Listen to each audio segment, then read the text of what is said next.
제141편 대중전도의 시작.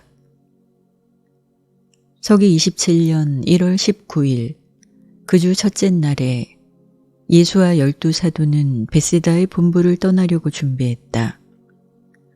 4월에 유월절 축제에 참석하려고 예루살렘으로 간다는 것, 그리고 요단강 유역의 길로 여행할 생각이라는 것을 제외하고 12사도는 주의 계획에 대해 전혀 몰랐다. 사도의 가족들과 다른 제자들이 작별 인사를 하고 바야흐로 시작하려는 새 일의 성공을 빌려고 왔기 때문에 그들은 한낮 가까이 되기까지 세베대의 집을 벗어나지 못했다. 떠나기 바로 전에 사도들은 주를 만나지 못했으며 안드레가 그를 찾으러 나갔다.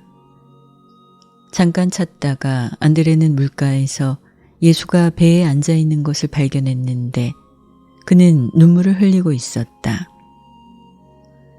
열둘은 주가 슬퍼하는 듯한 때를 자주 보았고 잠시 동안 심각하게 생각에 몰두한 것을 보았지만 아무도 주가 눈물 흘리는 것을 본 적이 없었다.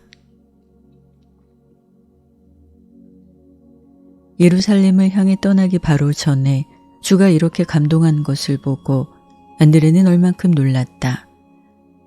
그는 예수에게 감히 다가가서 물었다.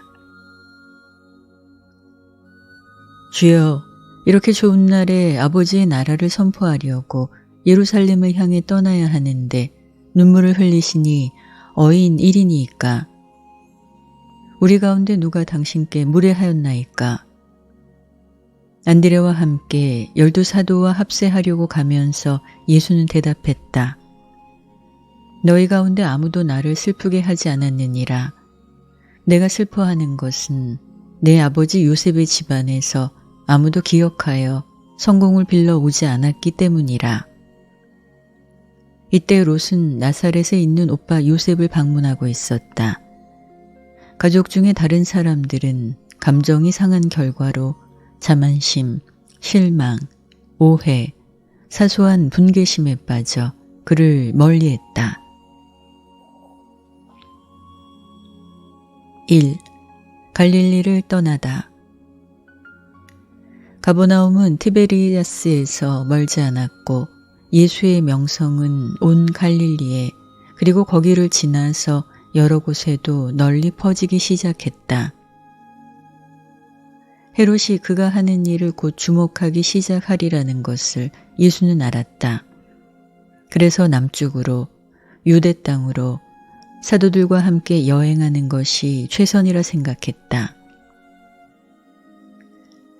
100명이 넘는 신자들 일행이 함께 가고 싶어 했으나 예수는 그들에게 말씀하며 요단강으로 내려가는 길에 사도 집단을 따라오지 말라고 부탁했다. 뒤에 남아 있기로 찬성했어도 그들 가운데 여럿이 며칠 안에 주의 뒤를 따라갔다. 첫날에 예수와 사도들은 겨우 타리케아까지 여행했고 거기서 그날 밤에 쉬었다.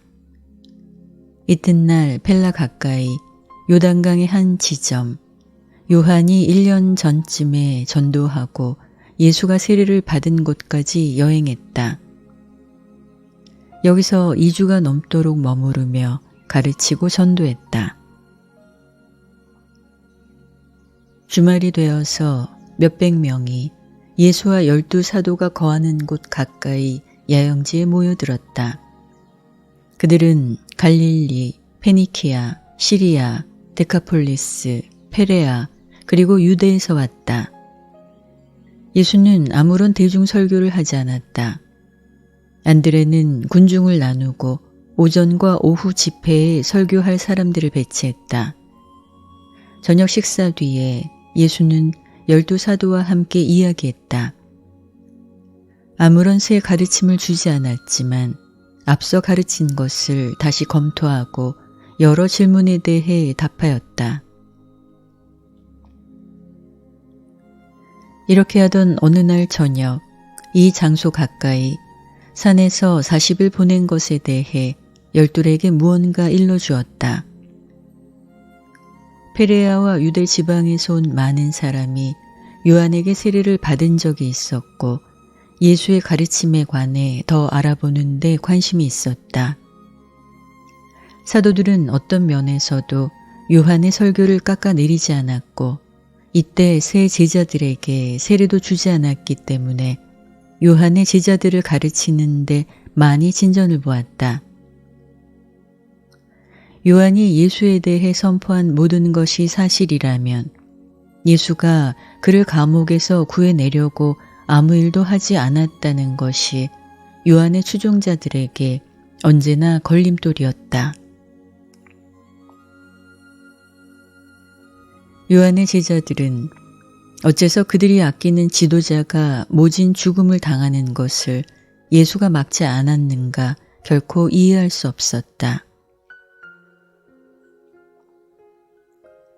밤마다 안드레는 세례자 요한의 추종자들과 원만하게 어울리는 일, 까다롭고 어려운 일을 동료 사도들에게 조심스럽게 가르쳤다. 예수가 대중에게 봉사하던 첫 해 동안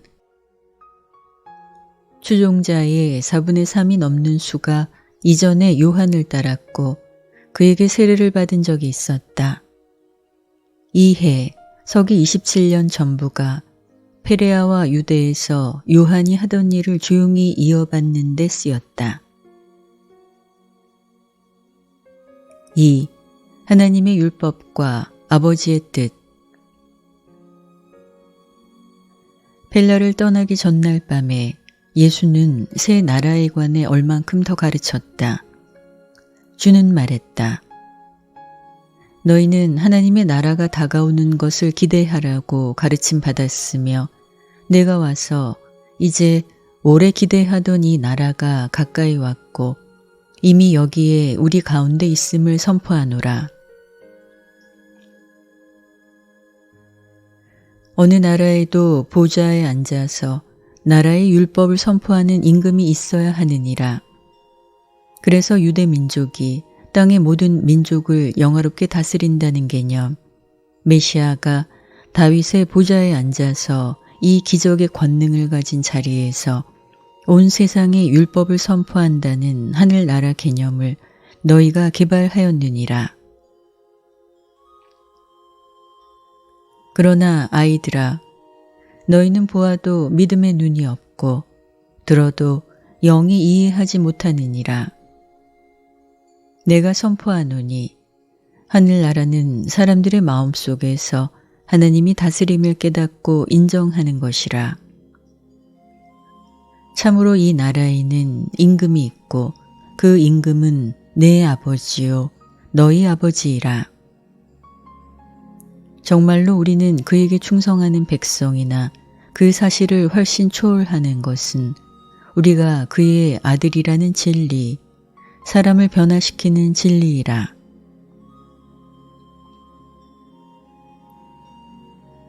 나의 일생이 이 진리를 모든 사람에게 나타내리라.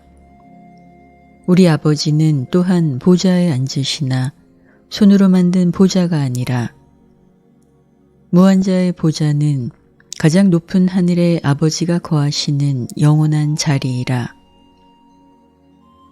그는 만물을 채우고 온 우주의 율법을 선포하시니라. 아버지는 필사 인간의 혼 속에 살라고 보내신 영으로 땅에 있는 자녀들의 마음 속에서 또한 다스리시니라.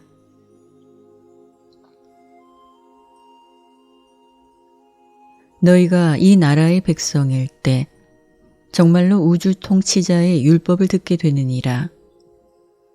그러나 내가 하늘나라 복음을 선포하러 왔는데 그 복음으로 인해 너희가 아들임을 믿음으로 발견할 때 너희는 이제부터 전능한 임금의 율법에 지배받는 백성이 아니라 사랑이 많은 신성한 아버지의 아들, 특권을 가진 아들로서 자신을 바라보느니라.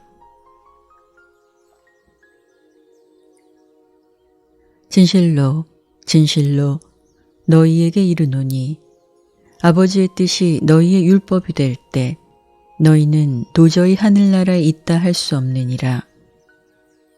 그러나 아버지의 뜻이 참으로 너희의 뜻이 될 때 너희는 참으로 하늘나라 안에 있으니 그리함으로 하늘나라가 너희 안에서 확고한 체험이 되었음이라. 하나님의 뜻이 너희의 율법일 때 너희는 고귀한 노예 백성이라.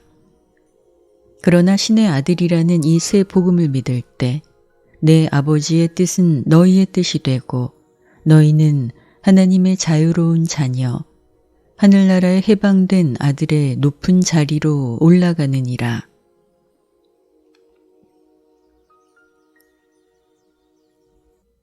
어떤 사도들은 이 가르침에서 무언가 깨달았지만 혹시 야고보 세베대를 제외하고 아무도 이 엄청난 선언의 중요성을 완전히 알아듣지 못했다. 그러나 이 말씀은 그들의 마음속에 자리 잡았고 봉사하는 후일에 떠올라서 그들의 직분을 기쁘게 해주었다.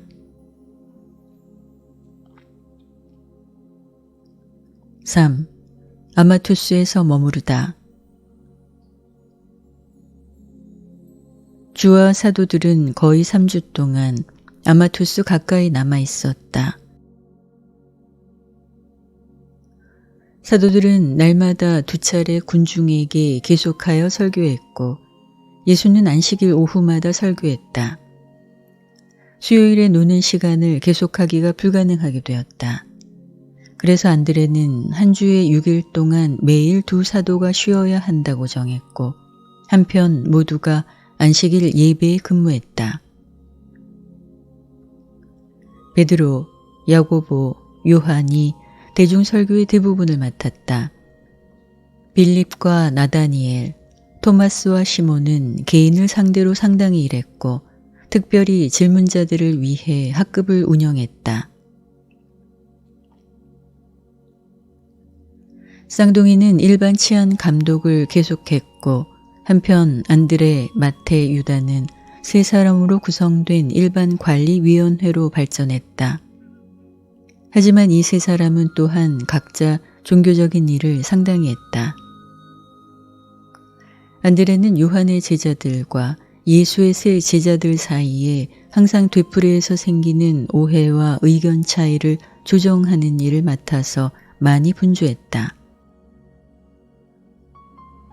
며칠마다 심각한 상황이 벌어지곤 했지만 안드레는 동료 사도들의 도움을 받아서 다투는 편들을 그럭저럭 적어도 일시나마 어느 정도 합의를 보도록 유도했다. 예수는 이 회담 중 어디에도 참여하려 하지 않았고 이 난관을 적절히 조정하는데 아무 조언도 주려 하지 않았다. 사도들이 이 난처한 문제들을 어떻게 해결해야 하는가 제안한 적도 없었다. 안드레가 이 문제들을 가지고 왔을 때 예수는 언제나 이렇게 말하곤 했다.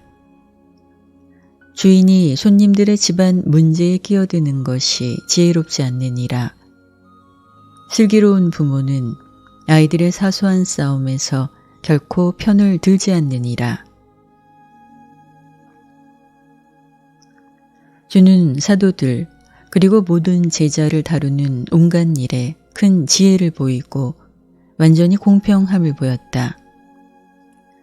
예수는 참으로 사람들을 통달한 분이었다. 그의 인격의 매력과 힘 때문에 그는 동료 인간들에게 큰 영향을 미쳤다. 거칠고 방랑하며 집 없이 사는 그의 일생에는 존경심을 일으키는 미묘한 힘이 있었다. 권위 있게 가르치는 자세, 맑은 논리, 추리하는 힘, 지혜로운 통찰력, 날카로운 지성, 비할 데 없이 차분한 태도, 더할 나위 없는 너그러운 태도에는 지적 매력, 그리고 영적으로 사람을 끄는 힘이 있었다.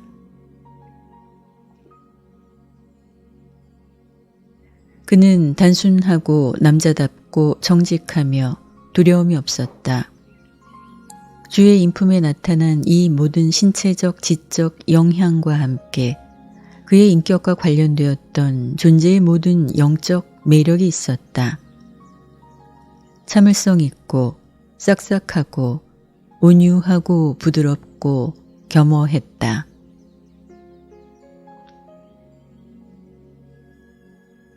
나사렛 예수는 정말로 강인하고 힘찬 인격자였다.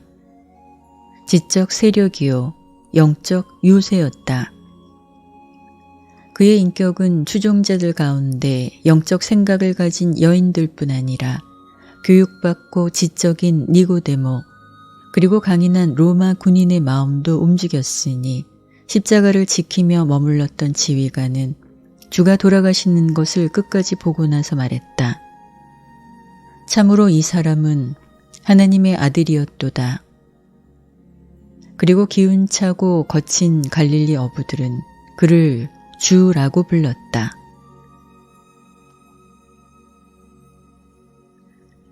이제까지 예수의 초상화들은 아주 보기 민망하였다. 이러한 그리스도의 그림들은 청년들에게 해로운 영향을 미쳐왔다. 그가 너희 미술가들이 보통 묘사해왔던 그런 사람이었다면 성전의 상인들은 예수 앞에서 도저히 달아나지 않았을 것이다. 그는 품이 있는 남성이었다. 선하지만 자연스러웠다. 예수는 연약하고 다정하고 부드럽고 상냥한 신비주의자의 자세를 가지지 않았다. 그의 가르침은 가슴이 떨리도록 힘에 넘쳤다. 그는 좋은 의도를 가졌을 뿐 아니라 실제로 좋은 일을 하며 다녔다. 주는 결코 게으르고 꿈꾸는 너희는 다 내게로 오라 말씀하지 않았다. 그러나 여러 번 일렀다. 수고하는 너희는 다 내게로 오라. 그리하면 너희에게 휴식, 영적 힘을 주리라.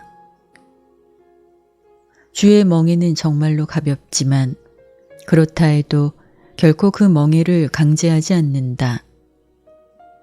사람마다 자기의 자유의지대로 이 멍에를 메어야 한다.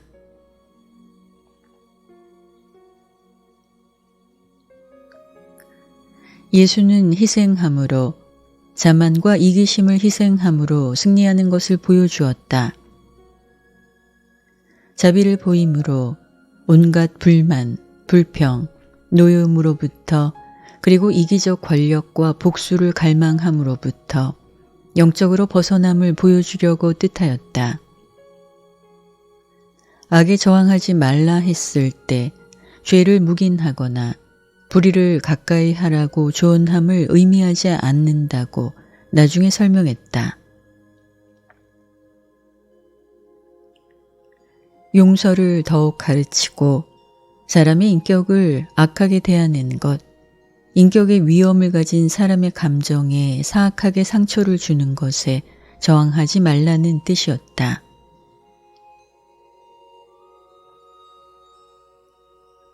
4. 아버지에 대한 가르침. 아마투스에 머무르는 동안 예수는 사도들에게 새로운 하나님 개념을 가르치면서 함께 많은 시간을 보냈다. 하나님은 아버지요, 땅에서 잘못하는 아이들에게 손해되는 기록, 나중에 온 창조의 공정한 재판관으로서 판결을 내릴 때 불리하게 쓰일 죄와 잘못을 장부에 적느라고 주로 바쁜 크고 높은 기록관이 아니라고 사도들에게 거듭 강조했다. 유대인은 오랫동안 하나님을 모든 사람 위에 있는 임금으로, 아니 민족의 아버지라고까지 상상했지만 이전에는 필사 인간의 큰 집단이 하나님이 개인을 사랑하는 아버지라는 생각을 품은 적이 없었다.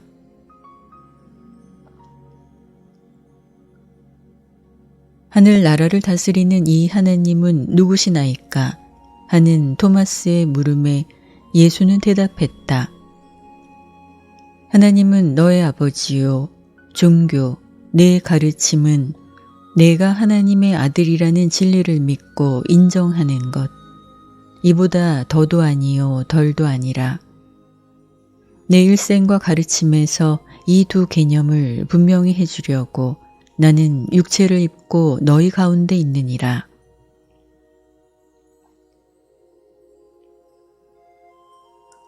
예수는 또한 동물을 잡아 바치는 것이 종교적 의무라는 관념에서 벗어나도록 사도들의 생각을 해방시키려고 애썼다.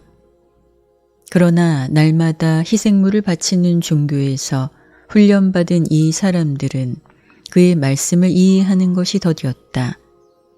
그렇기는 해도 주는 가르치는데 지치지 않았다. 한 가지 예를 들어 모든 사도의 생각에 미치지 못할 때 그는 교훈을 고쳐 말씀하고 해명할 목적으로 또 다른 종류의 비유를 이용하곤 했다. 이때 예수는 고통받는 자를 위로하고 병자를 돌보는 임무에 관해 더 자세히 열둘에게 가르치기 시작했다. 주는 온전한 인간, 남자나 여자 개인을 구성하는 육체, 지성, 영의 연합에 대해 많이 가르쳤다. 예수는 동료들에게 그들이 마주칠 세 가지 형태의 고통에 대해 이야기했고 더 나아가서 인간의 질병의 슬픔을 겪는 모든 사람을 어떻게 보살펴야 하는가 설명했다. 다음을 헤아리라고 가르쳤다. 1. 육체의 병. 몸의 병으로 보통 간주되는 질병. 2. 불안한 정신. 후일의 감정 및 정신의 고생과 장애로 여긴 비육체적 질병. 3. 악한 귀신에 들리는 것.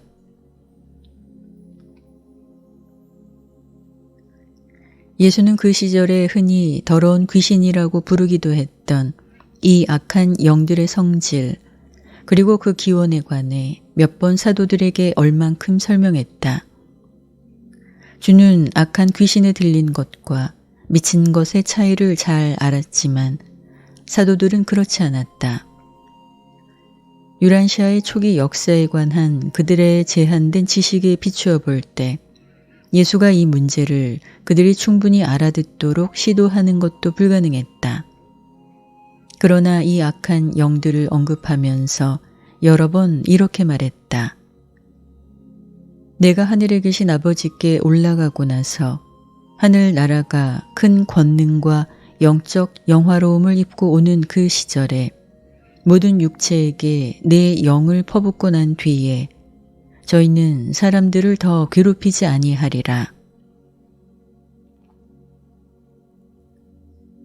주마다, 달마다, 2해 내내 사도들은 아픈 사람들을 치료하는 일에 갈수록 더 주의를 기울였다.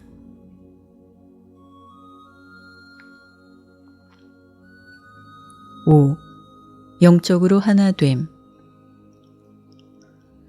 아마투스에서 있었던 모두 저녁 회의 중에서 아주 중대한 한 회의는 영적으로 하나 되는 것에 관한 토론과 관련된 회의였다. 야고보 세베대가 물었다. 주여, 어떻게 우리가 같은 눈으로 보기를 배우고 그렇게 함으로 우리끼리 더 조화를 이루겠나이까? 예수는 이 질문을 듣고 정신이 흥분했다. 너무나 흥분하여 대답했다. 야고보야, 야고보야, 너희가 모두 같은 눈으로 보아야 한다고 언제 너희에게 가르치더냐? 필사자들이 하나님 앞에서 고유하고 각자의 자유로운 인생을 살 수 있게 할 목적으로 영적 해방을 선포하려고 내가 세상으로 왔노라. 사회에서 조화되고 형제 사이의 평화를 얻는 대가로 자유로운 인격과 영적 독창성을 희생하기를 바라지 않노라. 너희 내 사도들에게 요구하는 것은 영이 하나 되는 것이요 하늘에 계신 내 아버지의 뜻을 진심으로 행하려고 너희가 뭉쳐 헌신하는 기쁨 속에서 너희가 이를 체험할 수 있느니라. 영적으로 같아지기 위해 같은 눈으로 보거나 같은 느낌을 가질 필요가 없고 또한 같은 생각을 가질 필요조차 없느니라. 영적으로 하나 되는 것은 너희 각자에게 하늘 아버지의 영 선물이 깃들고 그의 점점 더 지배되는 의식으로부터 얻느니라. 너희 사도들의 조화는 각자가 가진 영적 희망의 기원, 성품, 운명이 동일하다는 사실로부터 생겨나야 하느니라. 이 방법으로 영의 목적과 영적 이해가 완전히 통일되는 것을 체험할까 하나니 이것은 너희 각자에게 깃드는 파라다이스 영의 신분을 서로 의식함으로부터 생겨나느니라. 지적 사고, 기질의 감정, 사회적 행동 면에서 개인의 태도가 최대한으로 다양해도 너희는 이 모든 심오한 영적 조화를 누릴 수 있느니라. 너희의 인격은 신선하게 다채롭고 뚜렷이 다를지 모르지만 한편 신을 예배하고 형제를 사랑하는 영적 성품과 영의 열매가 아주 통일되어 너희의 생애를 누가 보아도 이렇게 너희가 영적으로 통일되고 혼이 하나가 된 것을 분명히 인식하리라.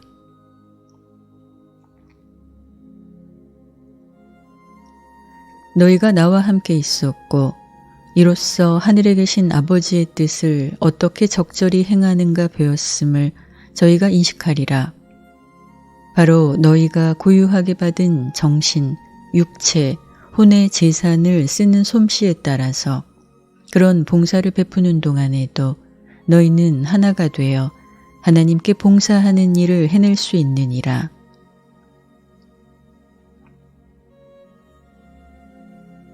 너희의 영이 하나가 되는 것은 두 가지를 암시하며 개별 신자의 생활에서 두 가지 조화됨을 언제나 발견하리라. 첫째로 너희는 일생 동안 봉사하려는 공통된 동기에 지배되느니라. 무엇보다도 하늘에 계신 아버지의 뜻을 행하기를 너희 모두가 바라느니라. 둘째로 너희 모두가 공통된 존재 목표를 가지고 있느니라. 너희는 모두 하늘에 계신 아버지를 찾으려 하고 이렇게 함으로 너희가 그와 같이 되었음을 우주에게 증명하느니라.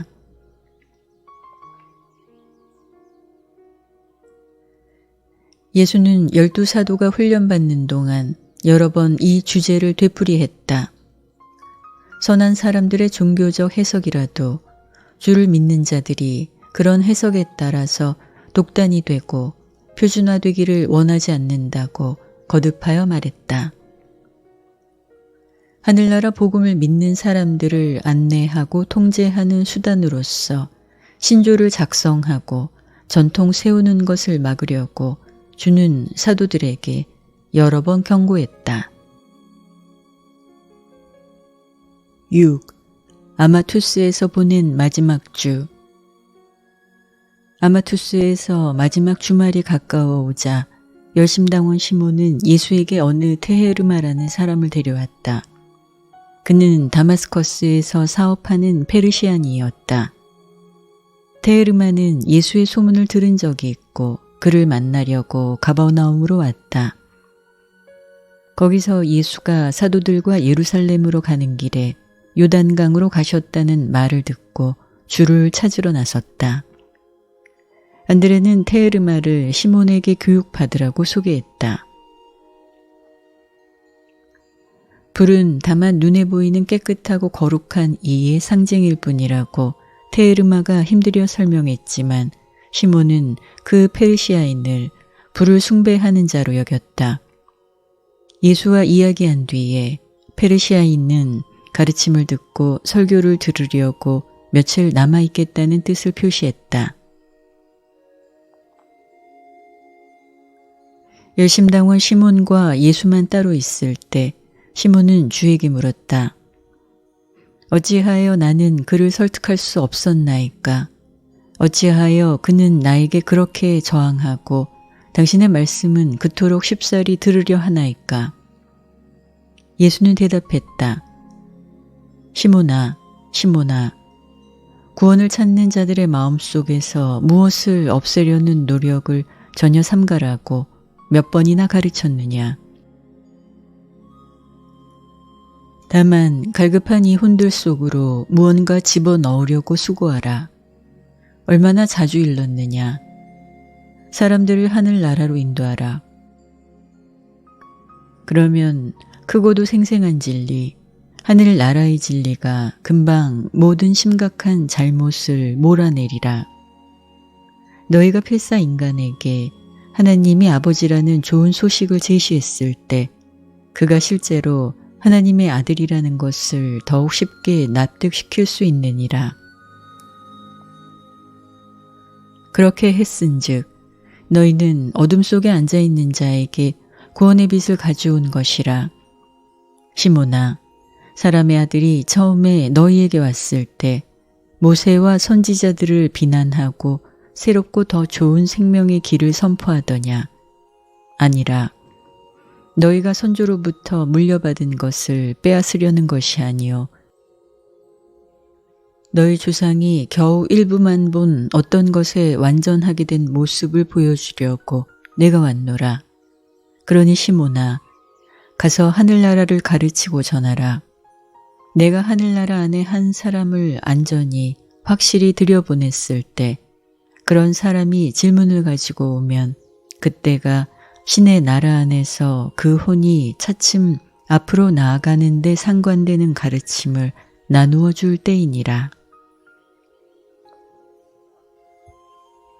이 말씀에 깜짝 놀랐지만 시몬은 예수가 가르친 대로 하였고 페르시아인 테에르마는 하늘나라에 들어간 사람들의 무리 가운데 끼었다. 그날 밤 예수는 하늘나라의 새 생활에 관해 사도들에게 강론했다. 하신 말씀의 일부는 이렇다. 하늘나라에 들어갈 때 너희는 다시 태어나느니라. 오직 육체로부터 난 자에게 영의 깊은 일을 가르칠 수 없느니라. 영의 높은 길을 사람들에게 가르치려고 애쓰기 전에 먼저 저희가 영에게서 태어났는가 보라. 저희가 먼저 성전으로 사람들을 데려가기까지 성전의 아름다움을 보이는 일에 손대지 말라.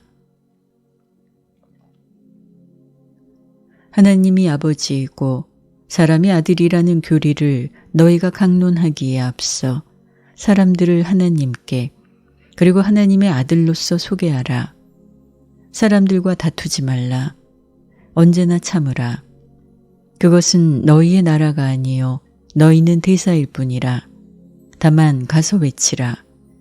이것이 하늘나라이니 하나님은 너의 아버지요 너희는 그의 아들이라. 너희가 진심으로 믿으면 이 좋은 소식이 너희의 영원한 구원이라.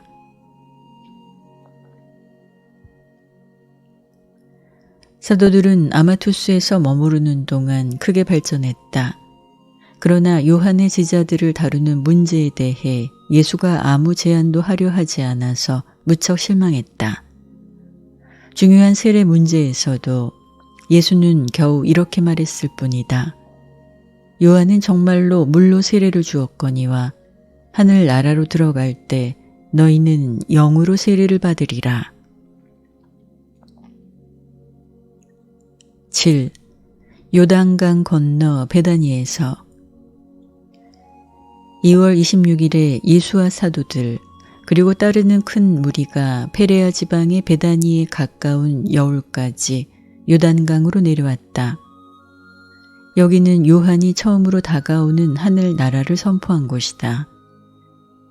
예루살렘으로 올라가기 전에 4주 동안 예수는 사도들과 함께 여기에 남아서 가르치고 전도했다. 요단강 건너 베다니에서 머무르던 둘째 주에 예수는 사흘 동안 쉬려고 베드로와 야고보와 요한을 강 건너 산에 예리고 남쪽으로 데리고 갔다. 주는 하늘나라에 대해 많은 새로운 상급 진리를 이 세 사람에게 가르쳤다.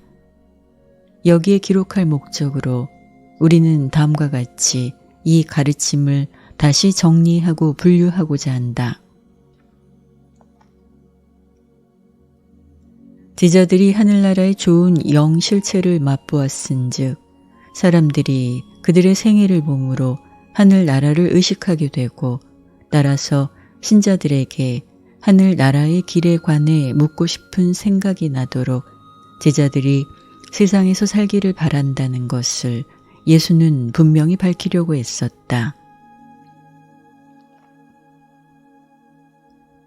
진리를 진지하게 찾는 모든 그러한 사람은 영원하고 신성한 영실체가 있는 하늘나라로 들어가기를 보장하는 믿음의 선물, 그 기쁜 소식을 언제나 반갑게 듣는다.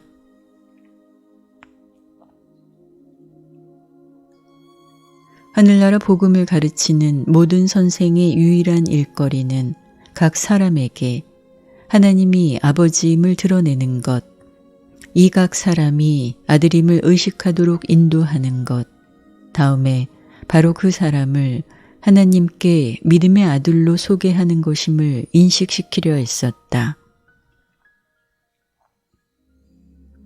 이 두 가지 필수 계시는 예수 안에서 이루어진다. 그는 정말로 길이요 진리요 생명이 되었다.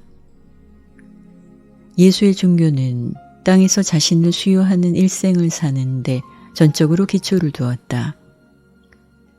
예수는 이 세상을 떠났을 때 개인의 종교 생활에 영향을 미치는 아무런 책이나 율법이나 다른 형태의 인간 조직을 남겨놓지 않았다. 예수는 그가 사람들과 개인적이고 영원한 관계를 세우려고 왔고 이것이 언제까지나 모든 다른 인간 관계보다 우선해야 한다고 분명히 설명했다. 가까운 이 영적 친교는 어느 시대 어떤 사람에게도 어느 민족 사이의 어떤 사회 조건 하에서도 확대될 것이라고 강조했다. 아이들에게 내민 유일한 보상은 이 세상에서 영적 기쁨 그리고 신과 교통하는 것이요. 다음 세상에서 파라다이스 아버지의 신성한 영 실체들이 있는 곳까지 진보하는 영원한 생명이었다.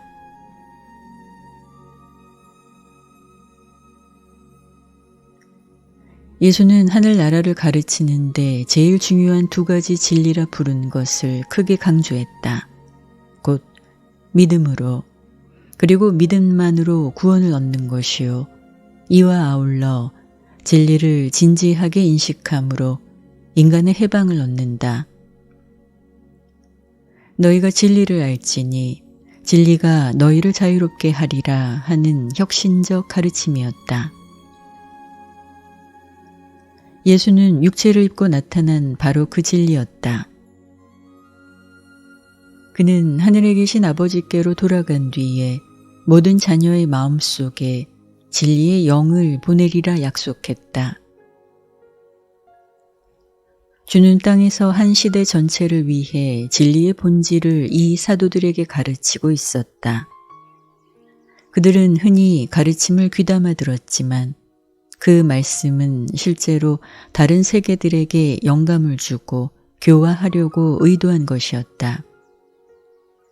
그는 인생을 사는 새롭고 독창적인 계획을 본보기로 보였다. 인간의 관점에서 볼 때 그는 정말로 유대인이었지만 이 땅의 한 필사조로서 온 세상을 위해 일생을 살았다. 하늘나라의 계획을 펼치면서 아버지를 반드시 인식하게 하려고 예수는 지상의 위대한 사람들을 일부러 언급하지 않았다고 설명했다. 그는 가난한 사람들과 함께 일을 시작했고 이들은 이전 시대의 대부분의 진화 종교가 아주 소홀히 해왔던 바로 그 계급이었다. 그는 아무도 업신여기지 않았다. 그의 계획은 세계적인 것, 아니 우주를 위한 것이었다. 이런 말씀을 아주 용감하고 힘차게 했기 때문에 베드로와 야고보와 요한조차 예수가 아마도 제 정신이 아니라 생각할 유혹을 받았다. 땅에 있는 몇 사람을 위해 모범을 보이는 것이 아니라 그의 우주 전체에 두루 어떤 세계의 어떤 민족을 위해서도 인생의 표준을 세우고 또 보이려고 이 수여 사명을 띠고 왔다는 진실을 주는 이 사도들에게 가볍게 전하려 했다. 이 표준은 가장 높은 완전, 아니 우주 아버지의 최종 선의 경지에까지 접근했다. 그러나 사도들은 그가 무슨 말씀을 하시는가 뜻을 알아차릴 수 없었다. 그는 선생으로서 물질적 지성에게 영적 진리를 제시하려고 하늘에서 파송된 선생으로서 활동하려고 왔다고 선언했다. 그리고 엄밀히 말해서 그렇게 했다. 그는 선생이요 설교자가 아니었다. 인간의 눈으로 볼 때 베드로는 예수보다 훨씬 더 유능한 설교자였다. 예수의 설교는 마음을 끄는 웅변이나 감정에 호소하기 때문이 아니라 독특한 인품 때문에 무척 힘이 있었다. 예수는 사람의 혼에게 직접 말씀했다. 사람의 영을 가르치는 선생이었지만 지성을 통해서 가르쳤다. 그는 사람들과 더불어 살았다.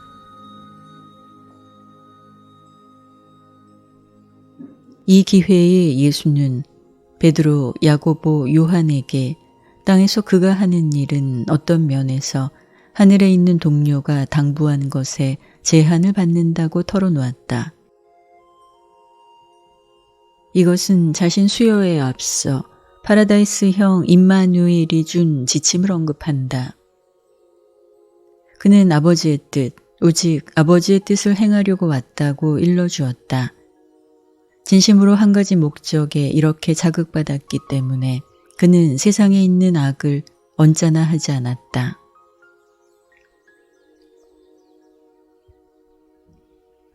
사도들은 예수의 꾸밈 없는 친절을 비로소 깨닫고 있었다. 비록 그를 가까이 하기 쉬웠어도 주는 언제나 어떤 인간에게도 의존하지 않고 어떤 인간보다 높이 살았다. 한순간이라도 어떤 순전히 인간적 영향에 지배를 받거나 허약한 인간적 판단에 지배된 적이 없었다. 그는 대중의 의견을 거들떠보지 않았고 칭찬에 영향을 받지 않았다. 멈추어서 오해를 밝히거나 왜곡을 붕괴하는 일이 드물었다. 그는 결코 아무에게도 조언을 구하지 않았고 기도해달라고 부탁하지도 않았다.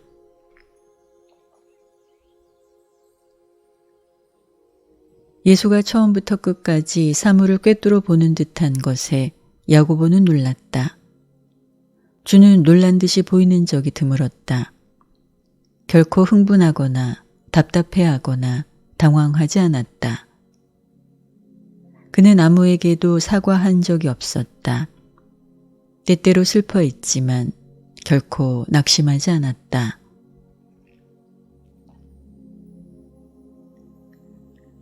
모든 신다운 자질이 있었는데도 결국은 그가 사람이라는 것을 요한은 더욱 뚜렷이 인식했다. 예수는 사람들 사이에서 한 사람으로서 살았고 사람을 이해하고 사랑하였으며 사람들을 상대할 줄 알았다. 그의 사생활은 아주 인간다웠고 그래도 아무 잘못이 없었다. 언제나 이기심이 없었다.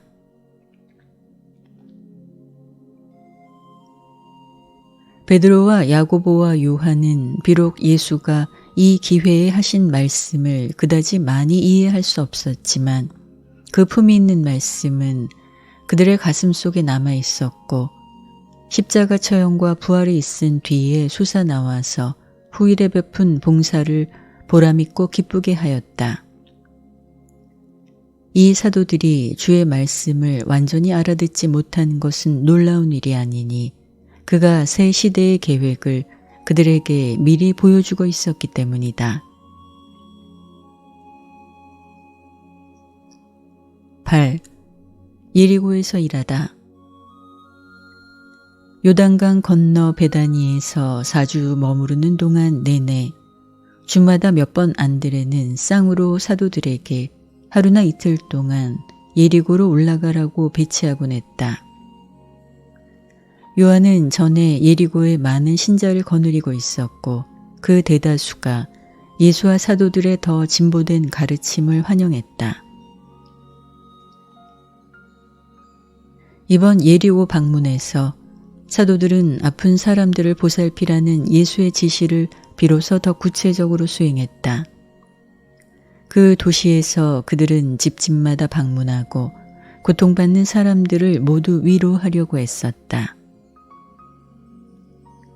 사도들은 예리고에서 대중을 상대로 얼만큼이랬지만 그들의 노력은 대체로 전보다 조용하고 개인적인 성질의 것이었다.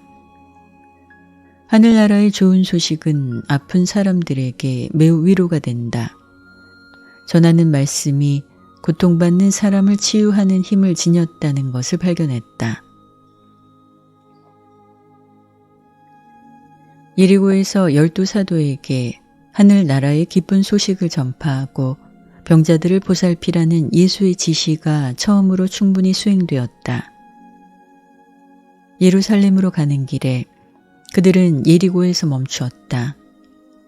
예수와 회담하려고 메소포타미아로부터 온 어느 대표단이 그들을 따라잡았다. 사도들은 여기서 하루만 보내려고 계획했지만 동부에서 진리를 찾는 이 사람들이 도착했을 때 예수는 그들과 함께 사흘을 보냈다. 그들은 하늘나라의 새 진리를 알고서 흐뭇한 마음으로 유프라테스 강을 따라서 자기들의 집으로 돌아갔다.